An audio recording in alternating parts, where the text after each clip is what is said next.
Chef Pennington here. Today we're going to be doing shrimp and crab stuffed tomatoes with summer corn.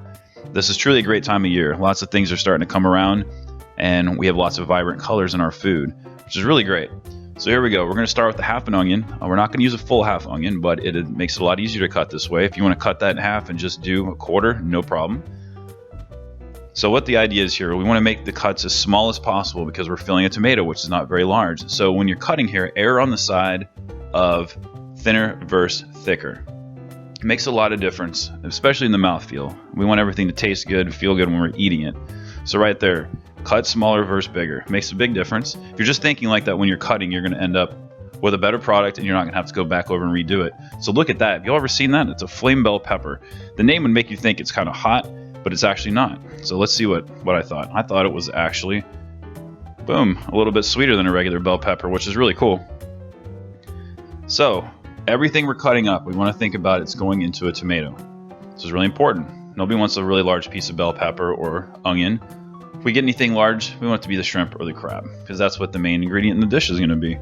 So just make sure that your cuts aren't too big and uniform. If everything's the same size, then when you're eating it, it's going to seem like it makes sense. And that one big piece that shows up, no good. So what in the world is this? It's beautiful. It's an orange bull's horn pepper. Really interesting name, and it actually makes sense. Looks like a bull's horn. You do not have to search for that ingredient. I'd never seen it before a day in my life. What it's about is using what you like. So we're thinking about colors in this dish because it's summertime, things are pretty. Use the peppers that you like. If you don't like peppers, you can, change the recipe. You could use a poblano, which has a little more heat. I like poblanos a lot. You could go as far as using jalapeno.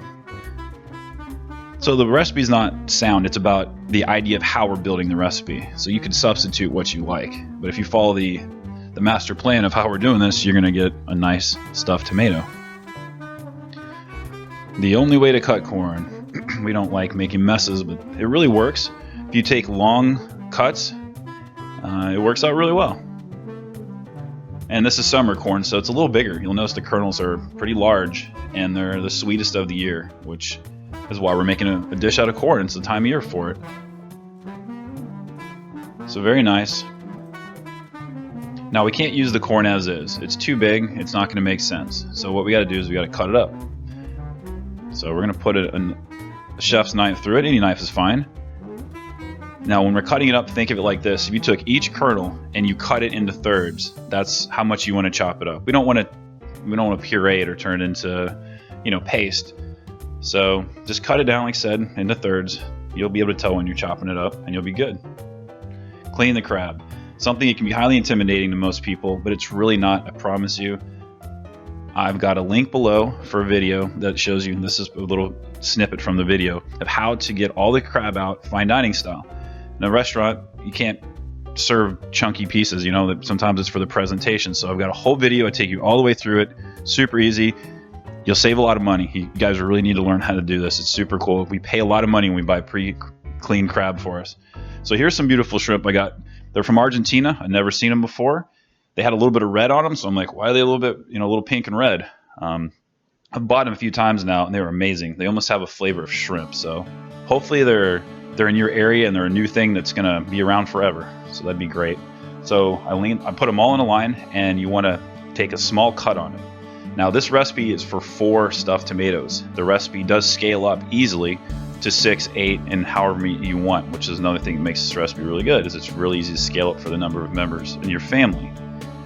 So there we go. We got the crab in, the shrimp in the bowl with the onion, the peppers, and the corn.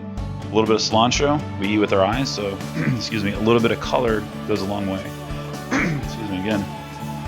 So when you start filling your tomatoes, you don't want to use too much. You want to make sure that you have enough. And the idea is to overflow the tomatoes, because halfway through the cooking process, we're going to put their tops back on. The nice, part we cut off. It's going to be a good presentation. Those are some breadcrumbs. Using cheese works really good. I like the idea of using cheese. It just gives a great presentation. You can brown them a little bit. Really good. We're straight off the oven. We're going to cook them for about 15 to 20 minutes or till they're done. So using a casserole dish, that's probably the way most people are going to go. I tried it with the cupcake tin to see how it would work out, and it kind of braised them. They kind of cooked in their own juices, and it made them really soft, which you might want that. The roasting process would be a little bit drier process. So you got two different options there. Please join us on Facebook and Pinterest and Instagram, and hope you guys enjoyed. Have a great one, and I'm out. Chef Pennington.